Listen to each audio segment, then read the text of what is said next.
Okay, so now we're ready to start building out our model using Graham's formula, which will lead us to the intrinsic value of the stock. And you can see here over to the side, I've listed what each of these metrics here stands for. And as I build out this model, I'm going to kind of talk about what each of these things stands for. So the first thing I'm going to do is I'm going to create an area just to kind of give my model a title and let me know what model I'm using. And I'm just going to title this Graham's valuation, since we are using his model to build out this valuation. And the first thing we need to know, obviously, is what stock we're going to be looking at. And so for this example, let's go ahead and say that we're going to look at Apple to find the intrinsic value of Apple using Graham's formula. And as you can see here, the first thing that we need to do is we need to know the earnings per share of the company. So let's make an area for earnings per share. The next thing is this 8.5 right here, which if we come over here, we can see this is the price to earnings base for a company that has no growth. So I'm going to list that out here, and we're just going to say price to earnings, no growth. And we know that this will be 8.5 according to Graham's formula.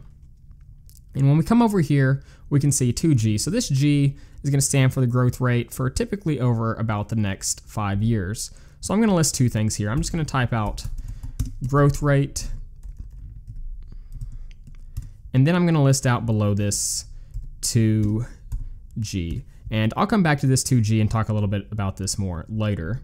Then we can see here there's a 4.4 here, and we can see that this is the average yield of the AAA corporate bonds.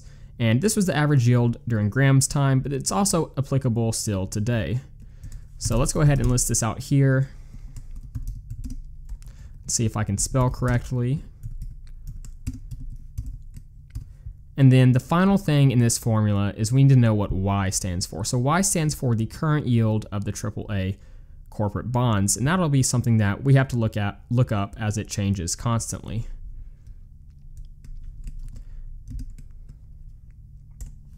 And so now we have all the metrics that we need to start filling out our valuation.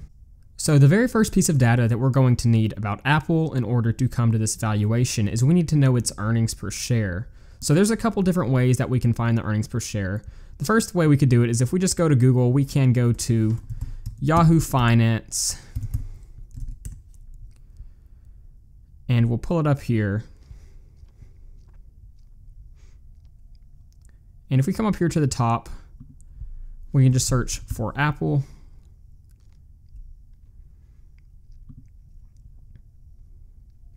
And we'll pull up Apple.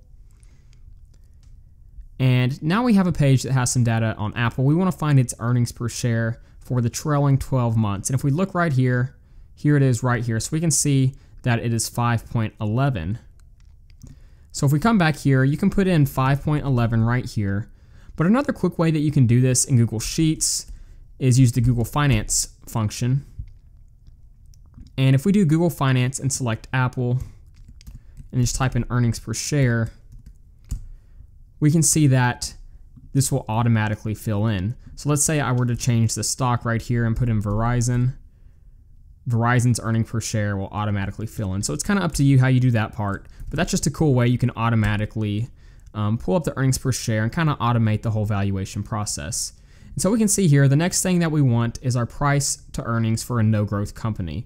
And Benjamin Graham went ahead and did the hard work and found this number to be 8.5. So if you're going to use this formula, that's a number that will stay consistent. So we can just put 8.5 right here.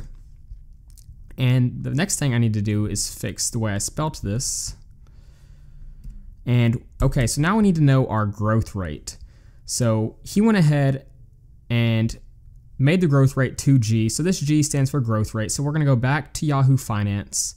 And the growth rate is not listed on this page right here. But if we come over here to analysis and click on this, we can scroll down here and we can see for about the next 5 years, we can see the growth rate, and we can see that analysts are predicting Apple will have a growth rate at about 17.93%.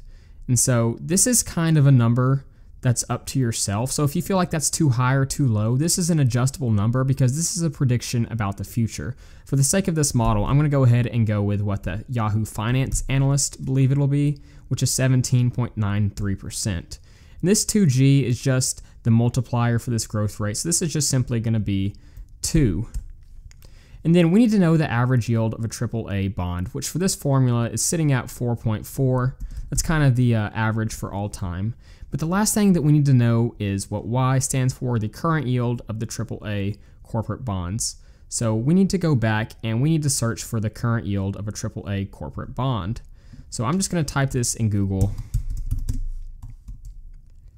And we can see right here, I'm going to pull it up, and we want to make sure we have the most up-to-date data on this. So let's go here, and we can see here, this is the official economic data, and we want to know the AAA corporate bond yield.